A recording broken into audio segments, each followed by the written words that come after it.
मंगलमस्तु। आइए जानते हैं स्त्री के सुंदरता और रूप के बारे में।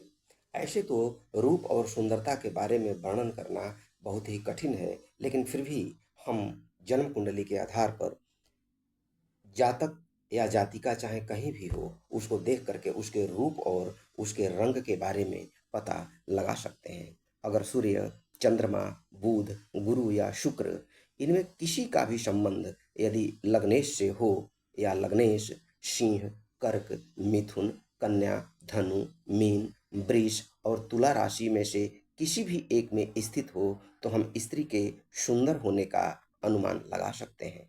अगर सूर्य, चंद्रमा, बुध, गुरु या शुक्र इनमें से किसी का भी संबंध प्रथम भाव या लग्न में सिंह, कर्क, मिथुन, कन्या, धनु, मीन, वृष और तुला राशियां हों तो भी स्त्रियां बहुत सुंदर होती हैं। यदि शरीर का रंग चंद्रमा के नवांश के अनुसार भी हम निर्धारित करते हैं। चंद्रमा जिस नवांश में गया हो उसके अधिपति के अनुसार हम स्त्री अर्थात लड़की या कन्या या वधू के रंग का हम निर्धारण करते हैं।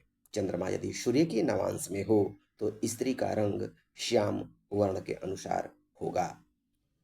यदि चंद्रमा चंद्रमा के ही नवांश में हो तो स्त्री का रंग चांदी के समान अर्थात गौर वर्ण का होता है।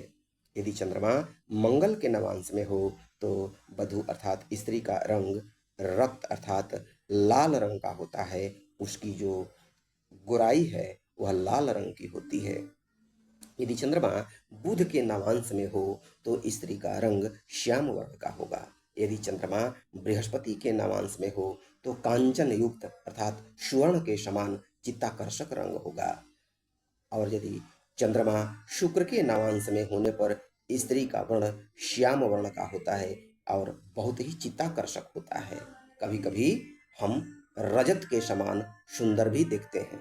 शनि के नवांश में स्थित होने से काला रंग समझना चाहिए। सूर्य लग्न में हो तो स्त्री ताम्र वर्ण की होती है। चंद्रमा लग्न में रहने से गौर वर्ण की होती है और मंगल लग्न में होने से स्त्री का रंग लाल रंग लिए हुए अर्थात उसकी जो गोराई है वह रक्तिम वर्ण की होती है। बुध लग्न में होने से गोराई श्याम वर्ण की होती है और बृहस्पति लग्न में होने से सोने के समान सुनहला रंग लिए हुए उसकी गोराई होती है और बहुत ही चित्ताकर्षक होती है। शुक्र लग्न में होने से गोरा और गोरा नहीं दोनों देखा जाता है, लेकिन अधिकांशतः चांदी के समान गोरा रंग देखा जाता है। पर चित्त को अवश्य ही आकर्षित होने वाला परम रूपवती और परम सौंदर्यवती होती है, क्योंकि शुक्र को इस ब्रह्मांड में सबसे सुंदर कहा जाता है। यदि लग्न में शनि हो तो स्त्री का रंग काला समझना चाहिए। इस तरह से हम स्त्री के रूप और रंग के बारे में विचार करते हैं और ज्योतिष में ये जानकारी स्पष्टतः बिल्कुल यदि जन्म का तारीख, समय और सन सही हो तो बिल्कुल स्पष्ट जचता है अर्थात बिल्कुल ही सत्य है।